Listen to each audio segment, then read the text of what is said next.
KSU സംസ്ഥാന അധ്യക്ഷൻ Aloysius സേവ്യറിന് സീറ്റില്ല. Poonjar, Idukki സീറ്റുകളിൽ അലോഷ്യയെ പരിഗണിച്ചിരുന്നു. കൂടുതൽ വിവരങ്ങളുമായി ബിനിൽ ഇല്ല സാബു ചേരുകയാണ്. ബിനിൽ, ചില KSU നേതാക്കൾക്കൊക്കെ സീറ്റ് കിട്ടി, പക്ഷേ KSUവിന്റെ സംസ്ഥാന അധ്യക്ഷനെ എല്ലാവരും പ്രതീക്ഷിച്ചാണ്. പക്ഷേ അലോഷ്യസ് സേവ്യറിന് സീറ്റില്ല എന്ന വാർത്തകളാണ് വരുന്നത്.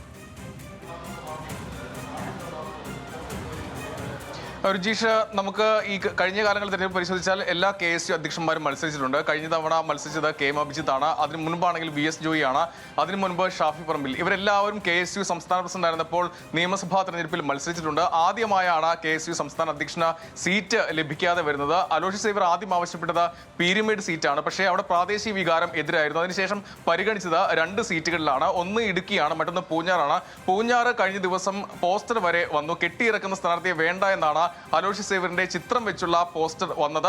പിന്നാലെ ഇടുക്കിയാണ് പരിഗണിച്ചത്. അവിടെയും വലിയ തർക്കമുണ്ടായിരുന്നു. റോയ് കെ പൗലോസ് ആ സീറ്റിനായി വാദിച്ച് അവിടെ ഉണ്ടായിരുന്നു. ബിജോ മാണി ഉണ്ടായിരുന്നു. അങ്ങനെ പല പേരുകൾ അവിടെ ഉള്ളതിനാൽ അവിടെയും പരിഗണിച്ചില്ല. ഏറ്റവും ഒടുവിൽ അലോഷ്യസ് സേവ്യറിന് സീറ്റില്ല എന്നാണ് ഇപ്പോൾ ലഭ്യമാകുന്ന വിവരം. വലിയ പ്രതിഷേധത്തിലാണ് KSUവിന്റെ പ്രവർത്തകർ ഉള്ളത്. പരസ്യമായി പ്രതിഷേധിക്കാൻ തന്നെ അവർ തീരുമാനിച്ചു എന്നാണ് സൂചന. എന്തായാലും ആ പരസ്യ പ്രതിഷേധം ഉണ്ടാകുമ്പോൾ തന്നെയാണ് വിവരം. പ്രത്യേകിച്ച് KSUവിന്റെ സംസ്ഥാന പ്രസിഡന്റാണ്. കഴിഞ്ഞ കാലങ്ങളിലൊക്കെ സർക്കാരിനെതിരെ സമരം ചെയ്ത് ജയിലിലായ ആളാണ്. അങ്ങനെ മാത്രമല്ല, പ്രവർത്തകരെ ഏകോപിപ്പിച്ച് മുന്നോട്ട് പോകുന്ന ആളാണ്. സജീവമായി നിൽക്കുന്ന അലോഷ്യസ് സേവ്യറിനെ പരിഗണിക്കാത്തതിൽ വലിയ പ്രതിഷേധമുണ്ട്. എന്തായാലും അടുത്ത കാലത്ത് ഈ KSU പ്രസിഡന്റ് മത്സരിക്കാതിരിക്കുന്നത് ഈ നിയമസഭാ തെരഞ്ഞെടുപ്പിലായിരിക്കും. എന്തായാലും ചർച്ചകൾ പൂർത്തിയായി എന്നാണ് മനസ്സിലാക്കുന്നത്. നിലവിൽ സീറ്റ് ഇല്ല എന്നാണ് നമുക്ക് മനസ്സിലാക്കാൻ കഴിയുന്ന കാര്യം. വലിയ പരസ്യ പ്രതിഷേധത്തിലേക്ക് കാര്യങ്ങൾ പോകുമെന്നാണ് ലഭിക്കുന്ന സൂചന. രുചീഷ്.